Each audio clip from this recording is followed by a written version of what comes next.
집주인의 비밀을 알게 된 세입자. 그녀는 어떻게 될까요?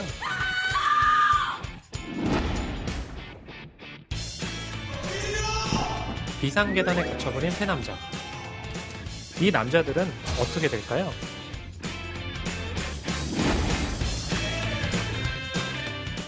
안녕하세요. 극장에서는 볼 수 없는 화제의 신작 영화를 소개하는 순수의 시작, 영화평론가 허남리입니다. 여러분들은 내가 사는 집안을 누군가 엿보고 있다면 어떨까 하는 상상을 해보신 적이 있으신가요? 아니면 출구가 없는 건물에 갇히거나 원래 아는 길인데 갑자기 길을 잃는, 꿈에나 나올 법한 일들을 실제로 겪는다면 어떤 기분이 들까요? 오늘은 평범한 일상에서 기이한 일을 겪고 공포에 사로잡힌 주인공들을 만나보실 텐데요. 그럼 먼저 새 집으로 이사 온 이후 끔찍한 비극을 겪게 되는 라이언과 클레어 부부의 일상 속으로 들어가 보실까요? 영화 카메라 13입니다.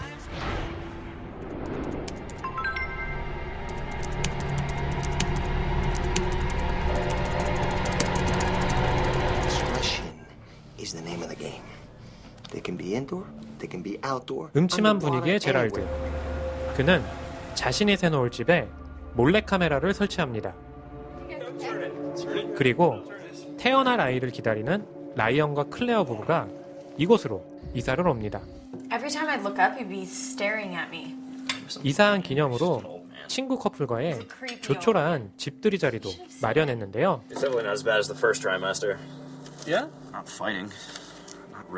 클레어 임신으로 둘 사이가 예전 같지 않음을 고백하는 라이언.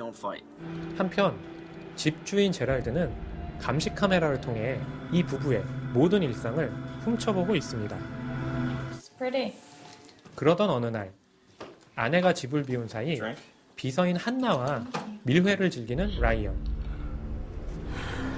이 불륜 커플의 행동을 유심히 지켜보는 집주인 제랄드. 이런 사실을 꿈에도 모른 채 클레어는 고장난 변기를 고쳐달라고 집주인에게 도움을 청합니다. Tomorrow. Oh, you're a lifesaver. Thank you. Boy or girl? Oh, we're keeping it a surprise. 그런데 갑자기 돌발 행동을 하는 제랄드. Girl. 클레어는 제랄드의 손길이 당혹스럽기만 한데요. Did you call Claire? 당혹스러운 일은 라이언에게도 벌어집니다. If you come to this house, we'll call the police.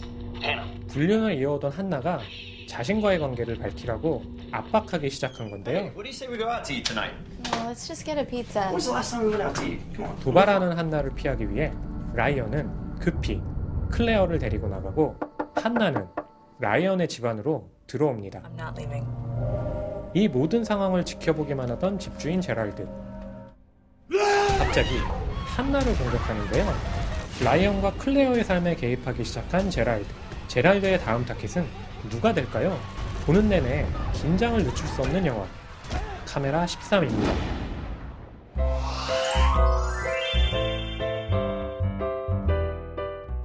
카메라 13 같은 경우는 몰래카메라 범죄의 실체를 보여줄 뿐만 아니라 그에 대한 경각심을 불러일으키고 있기도 한데요. 카메라 13에서 제목의 13 같은 경우는 집안에 설치된 카메라가 13대라는 그런 의미를 갖고 있을 뿐만 아니라 아무래도 서양권에서는 13이라는 숫자가 불길하게 인식되고 있기 때문에 관객에게 공포감을 조성하는 효과도 가지고 있습니다.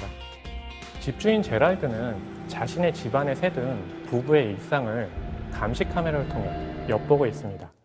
그의 입장에서 이들 부부는 도가내 든 쥐일 텐데요.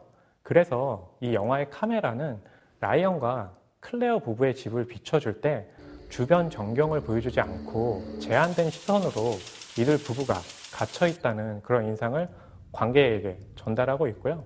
그러다 보니까 관객에게는 이 집에 새든 부부를 몰래 쳐다보는 것 같은 그런 느낌을 주면서 감시 카메라로 인해 일어나는 공포를 효과적으로 보여주고 있습니다.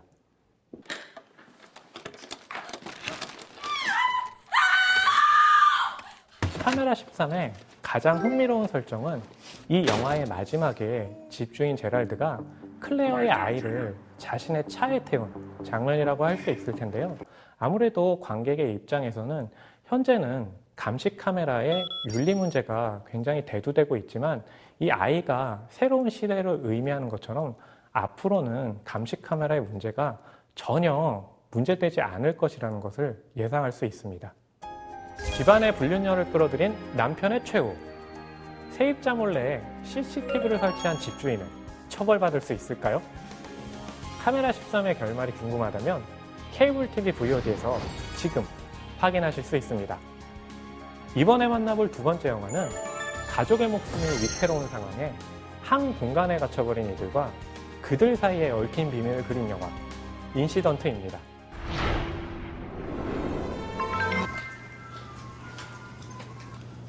남의 물건을 훔치면서 살아온 올리버와 카를로스의 형제. 행복도 잠시. 반갑지 않은 손님이 이들을 찾아옵니다. 체포되기 직전 두 형제는 형사에게서 극적으로 탈출하는데요. 그러다 형 카를로스가 총에 맞고 마는데요. 이때 갑자기 들리는 거대한 폭발은 불안감을 조성합니다. 결국 함께 출구를 찾는 세 사람. 그런데 1층에 연결된 문은 열리지 않고 Casi estamos en el piso 1, faltan tantos pisos por bajar. 비상계단이 끝도 없이 이어집니다. Eso no puede estar pasando. Eso no es posible, güey. Es el shock de la bala, ¿verdad? Es el shock de la bala. 마치 귀신에 올린 듯 세 사람은 출구가 없는 비상계단에 갇히고 마는데요. 한편 두 아이의 엄마 샌드라는 애인인 로베르토와 아이들을 데리고 휴가를 떠납니다. No soy tu papá, pero puedes creerme todo porque te quiero mucho. Por ejemplo, este jugo está bien. 중간에 들른 휴게소에서 카밀라에게 주스를 먹이는 로베르토. Tiene asma, Roberto. El azúcar le puede causar alergias. El limón también le cae mal. Pero es de guayaba. Tiene limón, Roberto. Limón. 모르고 먹인 레몬에 강한 알레르기 반응을 보이는 카밀라. 엎친 데 덮친 격으로 로베르토는 카밀라를 살릴 수 있는 천식기를 망가뜨리고 마는데요. Vamos de regreso. 결국 이들은 휴가를 취소하고 다시 집으로 돌아가기로 합니다. 이때 또다시 들리는 거대한 폭발음. ¿Y eso? Regresar. Métele, Roberto. 카밀라의 호흡곤란 증세는 점점 더 심해지고 이들을 태운 자동차는 몇 번째 같은 표지판과 같은 주유소를 지나치는데요. ¿Ves? Te dije que te pasaste de la No, salida. no, espérate, es que esta es la misma gas. Hola, necesito ayuda. No sé que no haya nadie. Es que no puede ser, no puede ser, no puede ser que hayan desaparecido todas las salidas. 이들은 왜 이런 일을 겪는 걸까요? 악몽 같은 상황을 빠져나올 수 있을까요? 영화 인시던트입니다.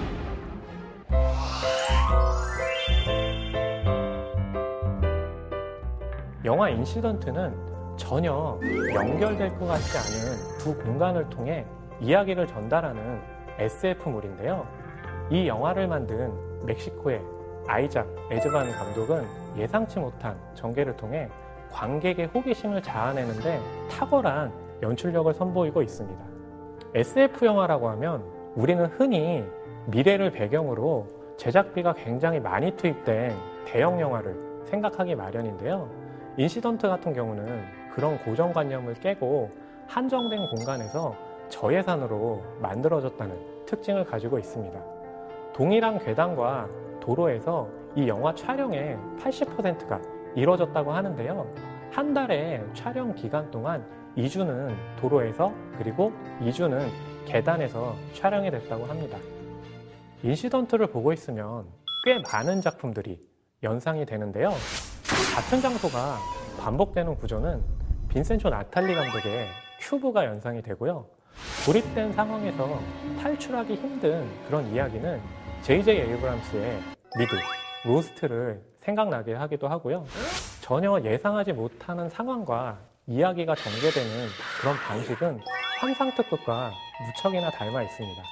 또한 영화 트루먼 쇼의 모티브를 제공한 것으로 알려진 필립 K 딕의 어긋난 시간은 극중 올리버가 읽는 책으로 등장하기도 하는데요.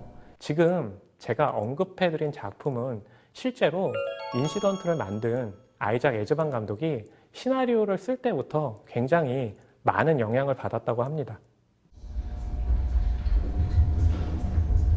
Si se mueven de aquí.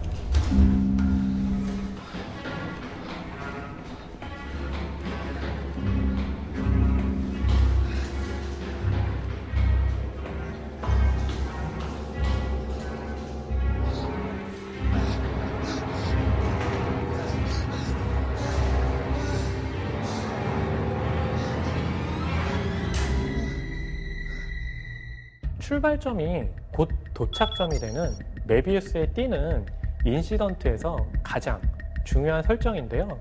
그래서 이를 연상시키는 이미지들이 이 영화에는 굉장히 자주 등장을 합니다. 쳇바퀴를 도는 다람쥐라든지 위아래가 같은 카드 문양이라든지 엘리베이터 같은 그런 이미지들이 이 영화에는 많이 등장을 하고 있는데요. 그중 무엇보다 가장 중요한 것은 MC 애셔가 그린 상대성이라는 그림인데요. 극 중에 다니엘이 피아노를 치는 장면에서 이 상대성 그림이 노출되기도 합니다. 올드보이라든지 인셉션 같은 경우는 이 상대성에서 아이디어를 얻어서 극중 장면으로 차용하기도 했고요. 그래서 아이작 에즈반 감독도 이 그림에서 굉장히 많은 아이디어를 얻었다고 합니다. 저예산임에도 불구하고 풍부한 의미를 담고 있는 영화, 새로운 스타일의 SF 영화가 궁금하신 분들은 케이블 TV VOD에서 지금 바로 만나보실 수 있습니다.